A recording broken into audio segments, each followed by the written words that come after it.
Good morning, good afternoon, and or evening. Welcome back to the den. Got a bit of a different Marvel Rivals video for you today. No dirty casual tries. Today we are reacting to the Season 2 devlog for the Hellfire Gala in Marvel Rivals. Now, truth be told, I have seen this before, so it's not a fresh react. I did do a recording last night, or Sunday night, I apologize. It was supposed to be up for Monday. And, well, the recording was borked, there was an echo, the sound was cutting out. I incorporated some new software that I'm going to be trying to use for the stream and whatnot over the weekend. You might see some of those changes apparent on the screen right now. More to come. And, well, it created some unforeseen issues. So, pretty much, they have sections for the video, and then I'll be giving my thoughts on each section after it. An added benefit of this is that the video should be far shorter than 48 minutes and 52 seconds like the original is going to be. But let's get into it, shall we?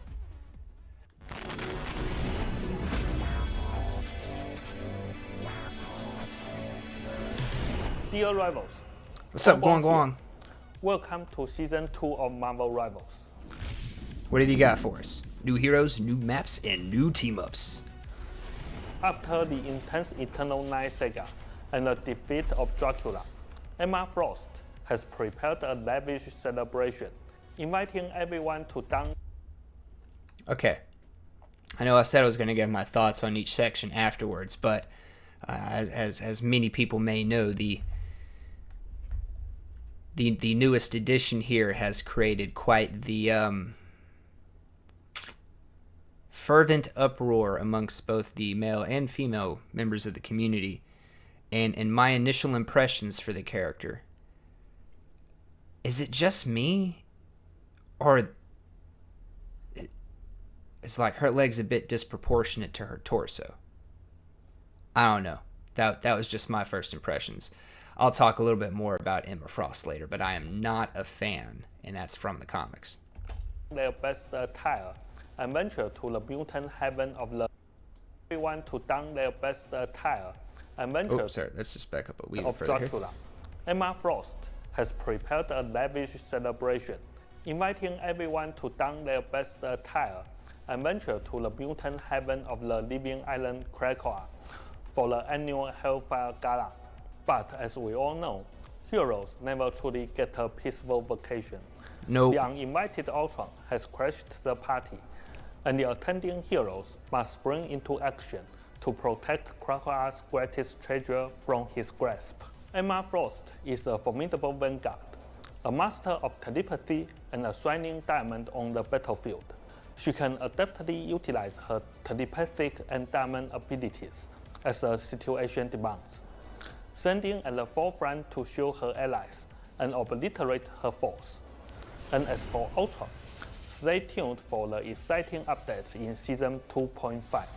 What? In Season 2, we will introduce the first adjustments to team-up abilities, welcoming new team-ups while tweaking or removing some existing ones. It was at this point last night that I thought the Hawkeye Widow team-up was new. I had a moment. We hope that these dynamic changes will enhance our heroes and gameplay environment with even more thrilling experiences. Our heroes and gameplay environment with even more thrilling experiences. Gonna have a lot to talk about. Since the launch of Season 1, we've been deeply contemplating how Marvel Rivals can continuously deliver fun and engaging experiences for you all. During this time, several discussions on social media have certainly added some pressure on us to keep the game as exciting as it has been since December. Okay, I'm going to interject a little bit here real quick. GuangGuang, you and your team don't need to worry about pressures on social media. You guys are doing a great job. Now you're about to announce something that's going to be really cool, going to be giving thoughts, don't worry. But, yeah, I wouldn't worry about pressures on social media. I would just keep doing what you're doing. To a certain extent, we agree. Upon reflection, We believe the core mission of Marvel Rivals should always be to fulfill everyone's fantasies about Marvel superheroes. But what does that fantasy entail? Is it controlling multiple heroes simultaneously, or providing heroes with diverse experiences that transcend competitive boundaries? We've been exploring new modes internally, and when the prototypes are well defined, we will unveil them as special event game modes. Of course, there remains the fundamental dream to integrate even more exciting Marvel heroes into Marvel Rivals.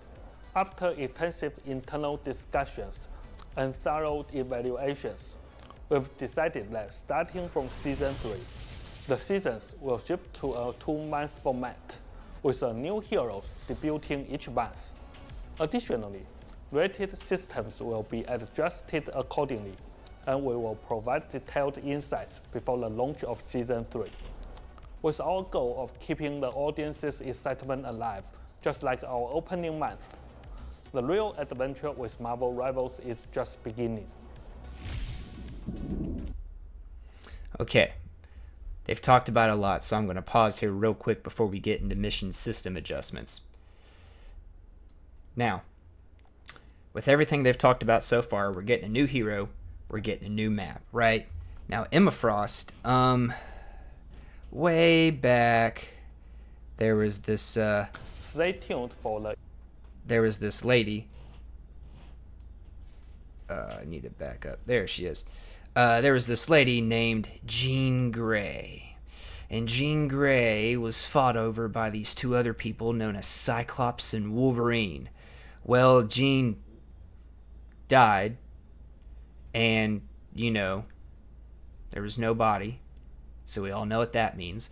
But Jean died. And then pretty quickly after, Cyclops kind of shacks up with a certain, you know, person. And then Wolverine knocks him through a wall. He punched him out a window, but, you know, knocking him through a wall sounds better. But anyways, so when she comes on the scene, Emma's kind of not a friendly person, we'll say. And I rapidly was not a fan of Emma Frost here. Now, on top of... Now, we're... new character from Marvel Rivals, that's cool. I'm not a big fan of the Fantastic Four either, but, I mean, you know, I like playing them in Marvel Rivals. Now, if we back up here, we do get a shot of... Oops, sorry. We do get a shot of the Krakoa Island, so we can kind of get an idea of an aesthetic for the map. We don't know what the arena is going to look like the different zones between the different arenas. We don't know what the major traffic areas are going to look like, the flanking routes, none of that. But from looking here, you see trees, and you see like tree houses and structures built into the trees, right? So I'm kind of hoping where we usually have like sort of areas and then like hallways in between those areas on maps, you know, creating routes and whatnot, different lanes. I'm wondering and hoping that maybe we get a more vertical map where instead of everything being spread out horizontally, it's stacked on top of each other vertically. That could create some really crazy stuff for our flyers and our wall crawlers, wall runners, web slingers. I think it'd be pretty cool. But new character, new map, awesome stuff. I'm really glad for it. Coming up here to the team ups.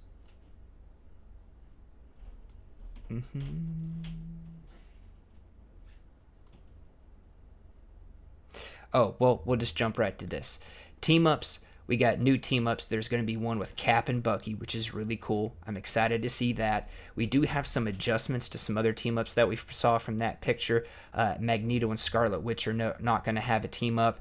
Some other people are getting pulled out of other team ups and moved into other team ups. As an example, not going to have Doctor Strange teaming up with Iron Man and Banner anymore. It's going to be Namor teaming up with Iron Man and Banner. Now, they're going to talk more about that later with Zhiyong.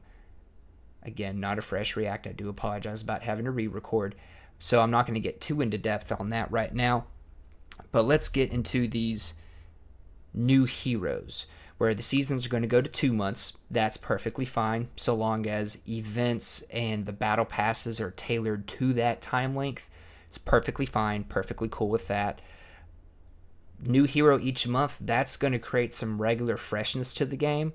And they're going to talk more about this with Zhiyong as well, I don't want them to lose the uniqueness of each character and their power fantasy, because right now each Marvel Rivals hero is kind of their own unique power fantasy, right? You have some similarities between some, but we don't have any clones, right? Everyone's still their own unique power fantasy, and if we're getting a hero each month, I'm not really going to complain about getting 12 heroes a year, but at the same time, I don't want to lose the uniqueness of each hero's power fantasy. And we'll hear Zhiyong talk more about that here in just a little bit. And, well, we'll have to see if that assuages our fears or not. Now, once we get through that, he's going to be talking about adjustments for the roadmap, how seasons are going to be 2 months. I don't know if we're going to be getting like a new map every season. Possibly. We seem to have gotten a new map each season, so I would like to see that kind of continue. So if every 2 months we're getting a new map, we're getting new heroes, I'm on board for that. So far, really cool on all these changes. The only thing I don't like is Emma Frost, and it has nothing to do with her character in Marvel Rivals. Again, I strongly the Fantastic Four is the most useless plot MacGuffin ever invented. Seriously. They never do anything. Oh, they have... Oh, yeah. Anyways, I like playing them all in Marvel Rivals, even though I don't like them as characters in the comics. So, let's pick back up with GuangGuang. Just like our opening month, the real adventure with Marvel Rivals is just beginning.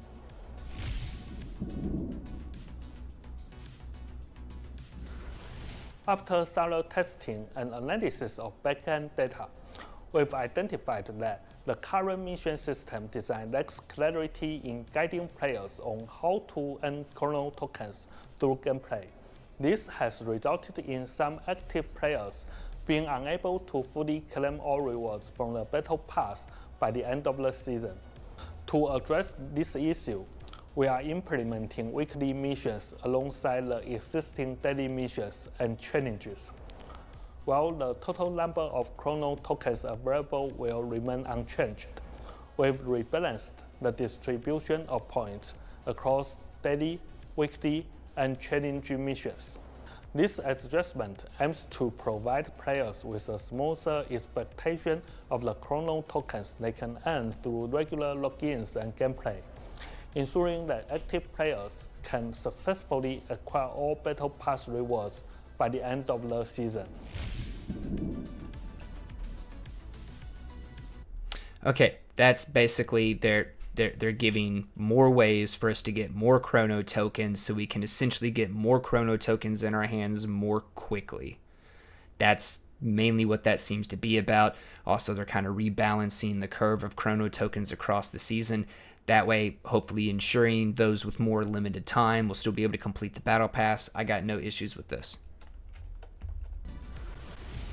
In Season 2, we're excited to announce that we will begin adding new color options for some of the more popular costumes. This seems like it's going to be cool. Providing even more opportunities for personalization. Additionally, we're introducing a new feature that allows players to gift costumes to their friends.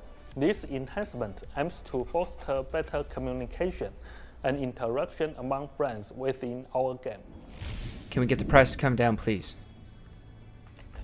I have no problem with being able to gift skins to friends. You know, some people have more money available than others. Well, I should say more disposable income available than others. So you want to be able to gift something to a friend. Oh, hey, it's someone's birthday. Oh, hey, it's you know, your godmother and, you know, the mother and father, your godchildren, you know, your homie and your homie's wife's, you know, wedding anniversary. You want to do something nice for them. You got some people that are just really cool friends, you know, really cool. Thumbs up. No complaints there. I hope the color swapping thing is something that we can do, or we can unlock different palettes through gameplay. I just hope that the color swaps are not sold. For Season 2, we've made upgrades to our network protocols to enhance overall performance. Unfortunately, this means that replays from Season 0 and Season 1 will no longer be supported in the new client version. So be sure to record your favorite videos to your local hard disk before the season begins. Thanks for your support. It's a good warning. It's a good advisory, good heads up. I wish there was some kind of more easy save to hard drive button moving forward, kind of like we do with highlights. At least I don't know of there being one for match replays. I might just not have seen it and it's there. So if it is, let me know in the comments down below so I can have an easier time saving my replays. I think I got most of them already, but still that's just going to be a time sink.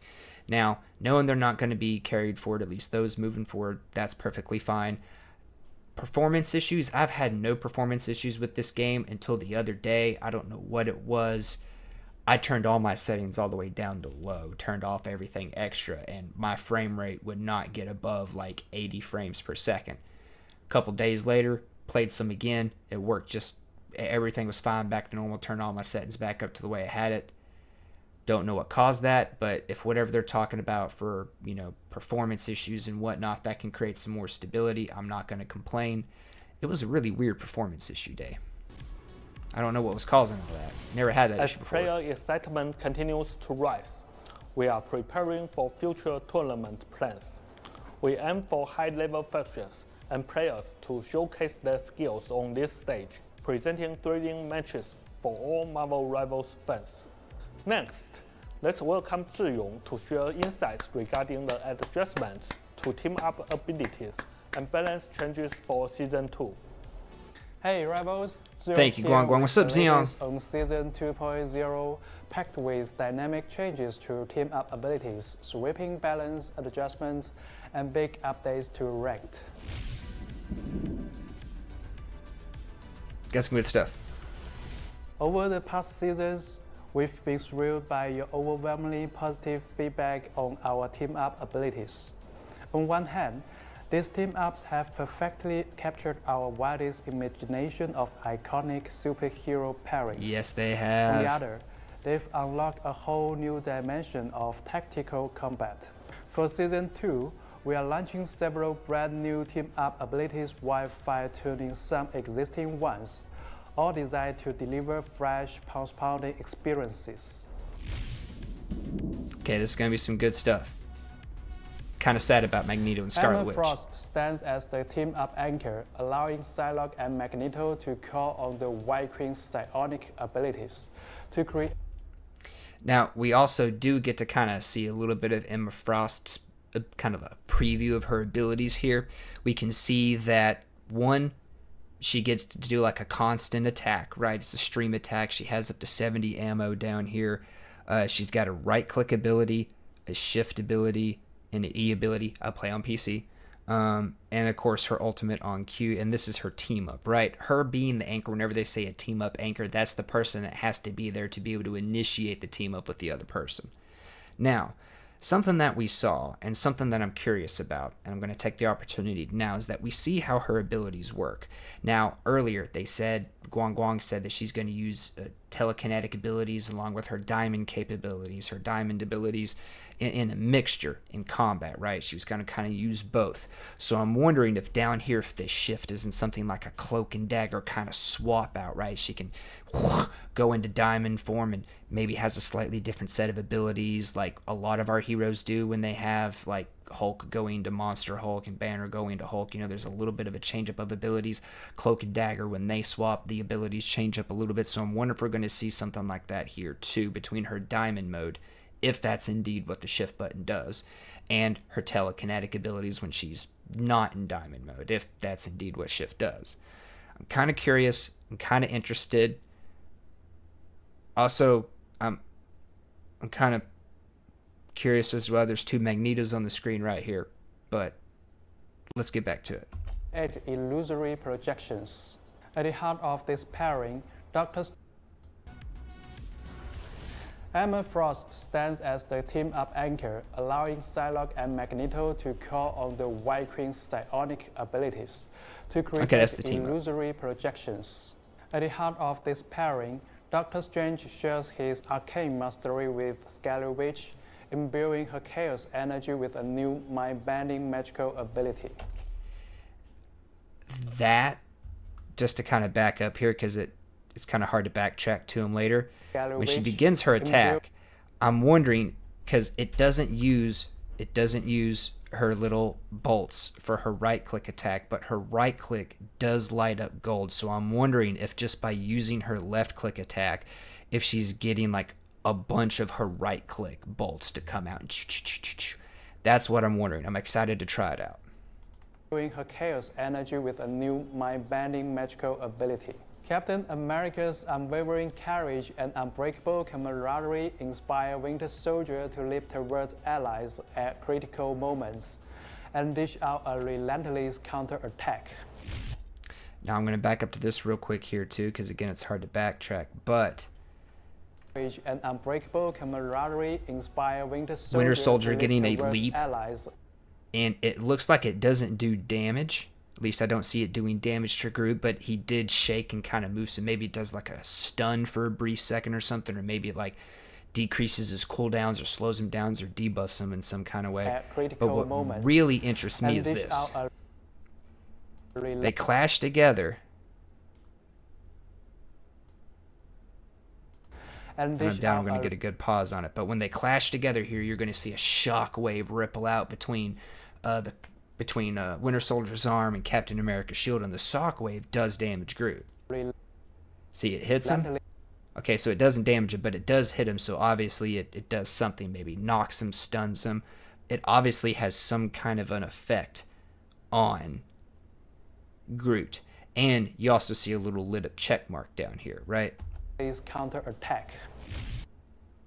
So getting these kind of team up abilities is going to be really cool. Also, this kind of interaction between Cap, Shield, and somebody else gives me hope and interaction that maybe someday we'll have the ability to just like have Cap stand there like in the movies and just like reflect attacks constantly off of his shield and hit enemies. Maybe with like a 6-man Avengers team up. If all the teams playing Avengers. Maybe not. But let's get back to it.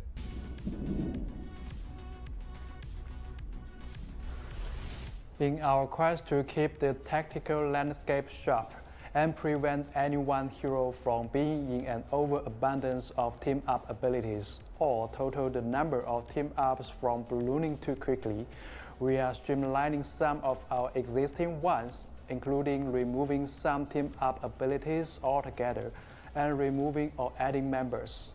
Here's what's changing. Metallic Chaos and Voltaic Union will be completely removed from the game. Psylocke will be removed from Dimensional Shortcut. Winter Soldier will no longer be part of Ammo Overload. Namor is being removed from sharing Charisma. Doctor Strange is stepping back from Gamma Charge, while Namor will be joining the party, complete with the ability to summon Gamma Supercharged monster spawns. It's gonna be wild. I'm okay with these. I'm sad, but okay. As Season 1.5 comes to a close, our analysis backed by community feedback, epic battles from top-tier players, and hard data reveals that our roster and lineup choices have remained dynamic and diverse. Consider the strength of S.H.I.E.L.D. combined with the mighty duo of Groot and the Thing in the triple Vanguard lineup.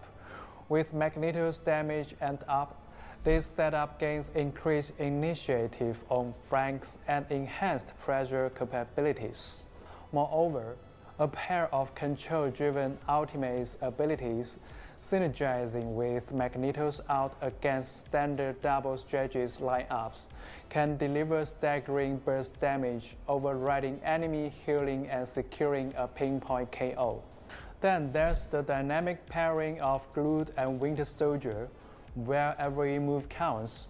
Yep. Whether Winter Soldier's mechanical arm rails enforced for Groot's rapid wall barricade to cut off enemy vision and healing, or Groot unleashing his ultimate while the Winter Soldier utilized the splash damage from his main weapon to rapidly chip away a health.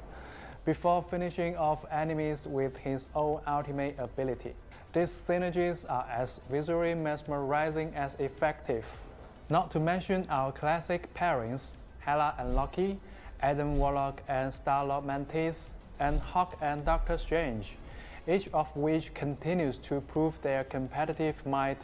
This is exactly the kind of diverse and dynamic roster we love to see, and we are committed to preserving each hero's unique flavor and potential. Okay, just to give some thoughts. I am sad on losing the Magneto Scarlet Witch team up. I really like that as a Magneto player, but there's going to be more stuff to do. There's going to be more team ups. There's going to be more ways to play the game. It'll just be a little different, a little fresher. Now, as opposed to the other changes, I understand why they're making some of the changes. Certain things are just at a competitive level really powerful, and they want things to be broken and ridiculous. They want every character to be like broken and ridiculously powerful, and that's how they balance, right? Everybody's broken in their own way, right? But I understand wanting to limit certain team-ups, certain combinations from becoming too powerful and like almost a must-pick at a competitive level. I certainly understand that. Something I didn't initially think about in the initial reaction is that I didn't think about the overall number of team-ups ballooning and becoming too big, right? I was like, hey, the more team-ups, the merrier. But when I have to stop and think about it, okay, they're having to adjust things for a competitive level. Like being able to say like team up Cap with Bucky, and then you've also got Cap teamed up with Thor and Storm. That just, I understand. I understand. Now they do have some more balance changes and whatnot. I don't think there's a part I'm going to pause before the end, and I'll just kind of recap all my thoughts together. Next, let's talk about some of the adjustments coming in Season 2. Oh, I don't understand what he says about Rocket coming up. I really don't understand it personally. We are aware that some heroes have been struggling to find their place in the broader battlefield, such as Penny Parker, Scarlet Witch, Don't understand. Mr. Fantastic, Understand. Black Widow, Rocket Raccoon, Don't and understand. the lovable Jeff the Don't Light understand. Shark. To bring more balance and endless tactical possibilities, we will be fine-tuning their strengths via team-up abilities or general balance adjustments. Note that these rebalances demand time for proper calibration, so you will see updates rolling out in both Season 2.0 and Season 2.5. Now, let's talk about some of the adjustments coming in Season 2.0. For Vanguards, Penny Parker will receive a buff, while Captain America, now a new team-up anchor, steps up his competitive edge. Not going to complain. Meanwhile, Blue will like it too. Doctor Strange will see a slight nerf to his offensive power, offset by improved survivability. I understand. For the duelists, expect Scarlet Witch and Winter Soldier to debut brand new aggressive team-up abilities, Hopefully. accompanied by buffs to heroes like Mr. Fantastic and Moon Knight. Finally, strategists. I don't understand the buff to Moon Knight. Moon Knight seems pretty powerful, but obviously haven't ever gotten out of bronze, so there's probably things about the game I don't understand at higher levels of competitive play that, yeah, maybe he needs a good come up. I don't know. Strange losing some of his offensive capabilities and getting more survivability as a tank. I've always kind of felt like, I don't know. Strange is meaty, but he once his shield breaks, if his shield breaks, I feel like all the other tanks are a little bit more meaty on the flesh than he is, but that could just be me. I am a dirty casual after all. Everything else happening, it seems really cool, really awesome, but I don't understand Penny Parker. I don't understand Scarlet Witch. I don't understand Jeff. I don't understand Rocket. I don't understand, and he's going to talk more about it and explain what they're doing, but I don't understand how people don't have an identity for them on the battlefield. We are set to enhance Rocket Raccoon's team utility. At the same time, to prevent battles from dragging on courtesy of Loki's regeneration domain and Adam Warlock's zone bond, we will implement modest nerfs to keep the fight fast, furious, and fundamentally fun. Keep your eyes peeled for our upcoming balance update announcement. where we will dive even deeper into these changes. The Season 1.5 hero pick rates and win rates are also set to be reviewed shortly. I probably dragged down those win rates. When Season 2.0 launches, we are shaking up competitive play by resetting ranks. Based on your Season 1.5 standings, each player will drop 9 divisions. For instance, this is pretty standard if you remember the last couple of updates to the ranks. Season 2.0 journey as Silver 1. Coinciding with the season update and with I'll still be in bronze. In maps, we will be rotating maps to keep the battlegrounds fresh. For Season 2.0, Hellfire Gala Crocodile will enter the competitive pool, while Yaska Royal Palace and Tokyo 2099 Shim Shibuya will be retired from ranked play. Tournaments will use the same map rotation as the competitive, but quick match and custom games will still feature every map, no rotation there. I thought all games are available in competitive. Shows you how much I know. We've listened to your feedback about competitive play, and here's how we are leveling up the experience.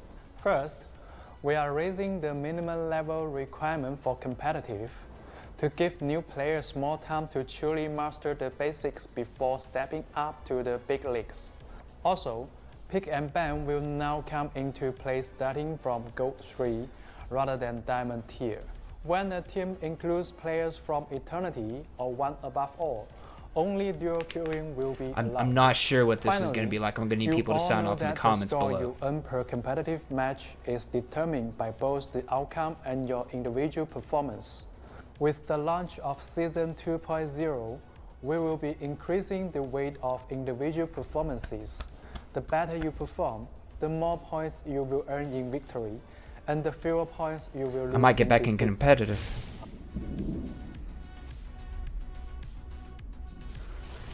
We know many of you are interested in the distribution of players across the Season 1.5 tiers. To satisfy your curiosity, please enjoy this detailed histogram that lays it all out.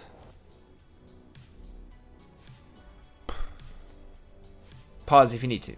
In closing, thank you all for your unwavering support and passion.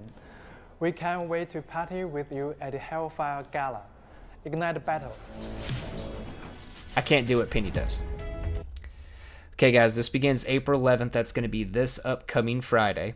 I'm hoping to have something, as far as stream setup goes for what you'll see, I'm hoping to have something done by then, hopefully.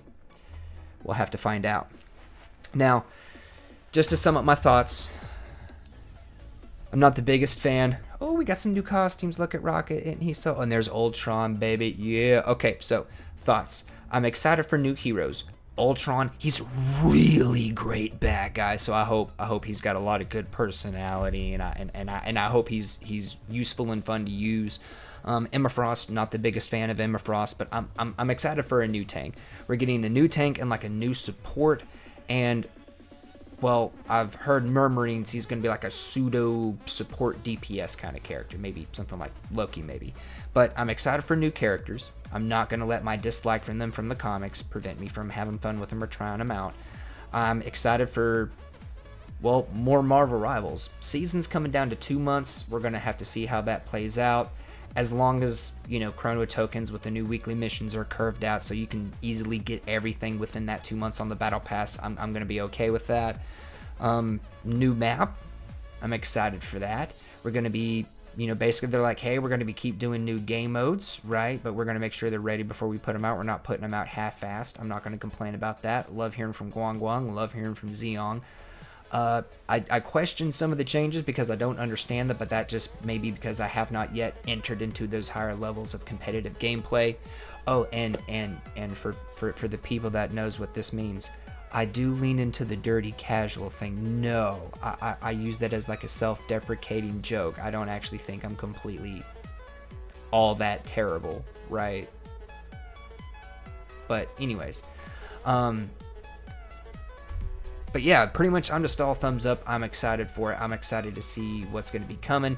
I'm excited to see how these changes are going to affect the hero fantasy for each superhero or villain. I'm really happy to hear that they're looking at preserving the uniqueness and keeping each hero their own unique power fantasy.